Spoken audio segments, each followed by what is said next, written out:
एक बार फिर से हम आपके समीप आए हैं। मैं परमेश्वर का धन्यवाद देता हूं और राम बाबू मिनिस्ट्री में आप सभी का स्वागत है। प्रभु आपको बहुत आय से आशीष दे। हमारे बीच में बेटा पलक है और आज बहुत सी बातें हम जो है डिस्कशन करने वाले हैं। हम सीखने वाले हैं क्योंकि हम परमेश्वर के चरणों में बैठकर सीखते हैं। प्रभु हमें सिखाता है और आप लोग हमसे जुड़ते हैं, हमें पसंद करते हैं, लाइक करते हैं। हम आपका तहे दिल से धन्यवाद देते हैं, स्वागत करते हैं। बेटा पलक, मैं आपसे पूछना चाहता हूं कि आजकल के जो बच्चे हैं वो कि एक तो बहुत ज़्यादा पढ़ाई का प्रेशर है कि स्कूल में बहुत सारा होमवर्क दिया जाता है, बहुत बड़े बड़े भारी भारी बैग हैं। और जो है अभी तो खैर लॉकडाउन चल रहा है, अभी स्कूलें बंद हैं, लेकिन जब स्कूलें खुली हुई थी तो बहुत प्रेशर रहता है, बहुत होमवर्क उनको दे दिया जाता है। और तो बहुत से जो हमारे बच्चे हैं, बालक हैं, वो बाइबल को नहीं पढ़ पाते, प्रार्थना नहीं कर पाते। तो आप क्या जो है आप क्या सोचती हैं, क्या हमें पूरा फोकस पढ़ाई पर ही देना चाहिए और बाइबल नहीं पढ़नी चाहिए, या जो है हमें कभी कभी बाइबल पढ़नी चाहिए, या हमें एक महीने में एक बार पढ़नी चाहिए? तो आप क्या सोचती हैं, आपका क्या विचार है? मेरा यही विचार है, क्योंकि मैं भी 10th क्लास में हूँ और हमें बाइबल पढ़ना भी बहुत ज़रूरी है, क्योंकि प्रभु ही हमें ज्ञान देता है। प्रभु ही हमें बुद्धि समझ ज्ञान देता है। हम प्रभु के बिना ये जो हम क्लासेस जैसे फर्स्ट सेकंड थर्ड फोर्थ, ये जो हमारी क्लासेस होती है, वो हम इसलिए पढ़ पा रहे हैं क्योंकि प्रभु का जो हाथ है वो हमारे सर पर है। अगर हम कोई लोग हैं जो पढ़ाई करते हैं, पढ़ाई में बिल्कुल लवलीन हो जाते हैं, प्रभु के बारे में बिल्कुल सोचते नहीं है कि प्रभु से मुझे बातचीत करनी है या प्रभु मेरे से बातचीत करेगा, मुझे बाइबल पढ़नी है। बाइबल अब बच्चे तब पढ़ते हैं जब कोई ज़्यादा ही भारी संकट आ जाए, एग्ज़ाम आए। जब कभी हम बाइबल नहीं पढ़ेंगे, ओनली फॉर प्रार्थना करेंगे, वो भी थोड़ी देर के लिए, और फिर हम बाइबल प्रार्थना कर फिर हम दोबारा पढ़ाई में बैठ जाएंगे, तो प्रभु यीशु मसीह उससे भी खुश नहीं होता है। प्रभु यीशु मसीह उससे खुश होता है कि हम पढ़ाई की जगह पढ़ाई करें और बाइबल पढ़ने की जगह बाइबल पढ़ें।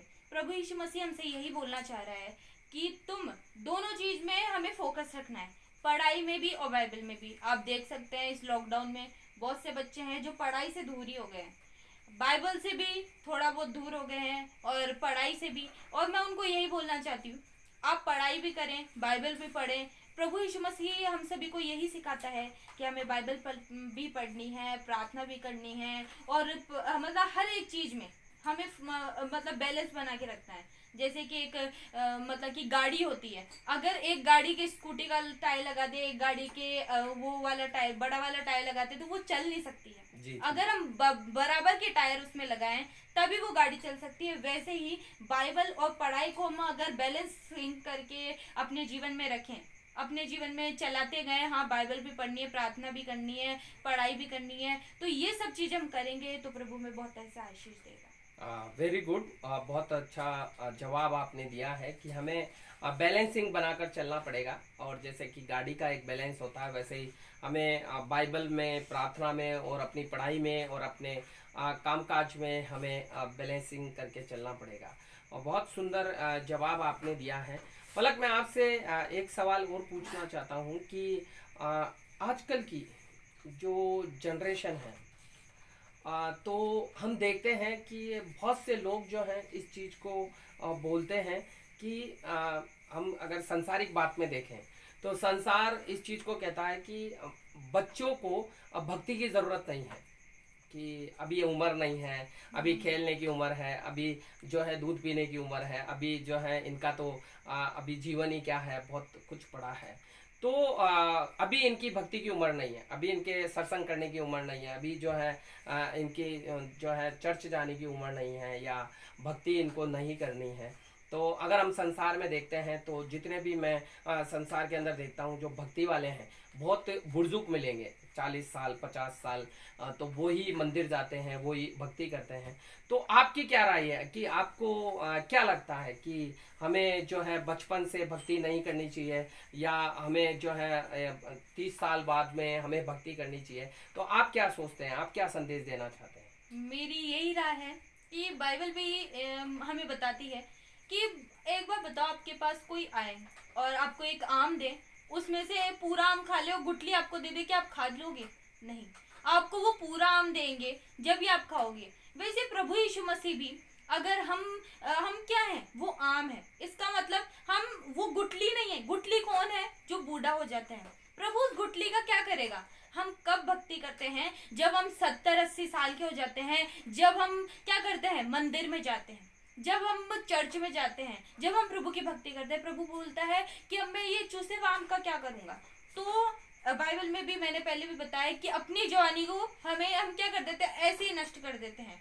हमें अपनी जवानी को, हाँ, प्रभु ने आपको ये अच्छा सुंदर जीवन दिया और सुंदर चेहरा दिया, ये सब तो हमें एक तरफ, जैसे मैंने बोला कि बाइबल भी एक तरफ रखनी चाहिए, पढ़ाई भी, और वैसे ही हमें इंजॉयमेंट भी एक साथ रखनी चाहिए एक जगह, और प्रभु की भक्ति भी एक जगह। और प्रभु यीशु मसीह की भक्ति में हम लवलीन होंगे, प्रभु यीशु मसीह की भक्ति करेंगे तो बहुत तेजी से आगे बढ़ेंगे।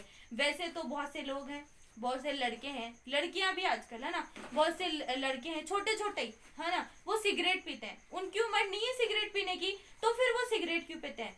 और फिर जब उनको चर्च जाने के लिए बोलते हैं तो वो हमें बोलते हैं कि हमारी उम्र नहीं है चर्च जाने की। तो जब कोई और उन्हें बोलता है तुम्हारी तो सिगरेट पीने की भी उम्र नहीं है, फिर तुम सिगरेट क्यों पीते हो? तो क्या हो जाता है, वो चुप हो जाते हैं। तो बताओ कि प्रभु यीशु मसीह भी हमें यही बोल रहा है कि हमें बाइबल भी पढ़नी चाहिए, प्रार्थना भी करनी चाहिए, हमें प्रभु की भक्ति भी करनी चाहिए। अभी से जब हम प्रभु में आगे बढ़ेंगे और फिर हम बोलते हैं कि मैं पढ़ाई में क्यों आगे नहीं बढ़ रहा हूँ, मैं इसमें क्यों आगे नहीं बढ़ रहा हूँ। मैंने पहले भी बताया कि अपने बुरे दोस्तों से दूर रहें, और यही प्रार्थना में करनी चाहिए कि हम बुरे दोस्तों से दूर रहें और अब ज्यादा भक्ति करें। जी बिल्कुल, हमें बचपन से बच्चों को सिखाना है, बच्चों को बताना है प्रभु यीशु मसीह के बारे में, प्रभु यीशु मसीह के बारे में हमें सिखाना है। आपके और मेरे बच्चे आज शाहरुख खान को जानते हैं, लेकिन यूसुफ कौन था, याकूब कौन था, इसहाक कौन था, उनको नहीं जानते हैं। बाइबल की शिक्षा दीजिए और अपने बच्चों को परमेश्वर में बढ़ाइए, क्योंकि जब बुरे दिन आएंगे तो यही वचन और परमेश्वर की बातें और परमेश्वर ही उन्हें बचाएगा। और इसीलिए उन्हें बाइबल की शिक्षा दें और बेहतर बनाने के लिए उन्हें बचपन से वचन सिखाएं। अपने बच्चों को बाइबल की शिक्षा हमें देनी है, आपको और मुझे। प्रभु आपको बहुत ऐसे आशीष दे। इस वीडियो को शेयर करें और भी लोगों तक भेजें, और भी, ताकि और भी लोगों को जोड़ें। और हम आपका हृदय से धन्यवाद देते हैं कि आप हमें पसंद करते हैं, लाइक करते हैं, सब्सक्राइब करते हैं। हम हृदय से आपका धन्यवाद देते हैं और परमेश्वर का हृदय से हम धन्यवाद देते हैं कि प्रभु की दया से हम मिल सकते हैं, सुन सकते हैं एक दूसरे को। हम हृदय से धन्यवाद देते हैं। सबको जय मसीह की। प्रभु आप सभी को बहुत ऐसे आशीष दे। जय मसीह। जय मसीह।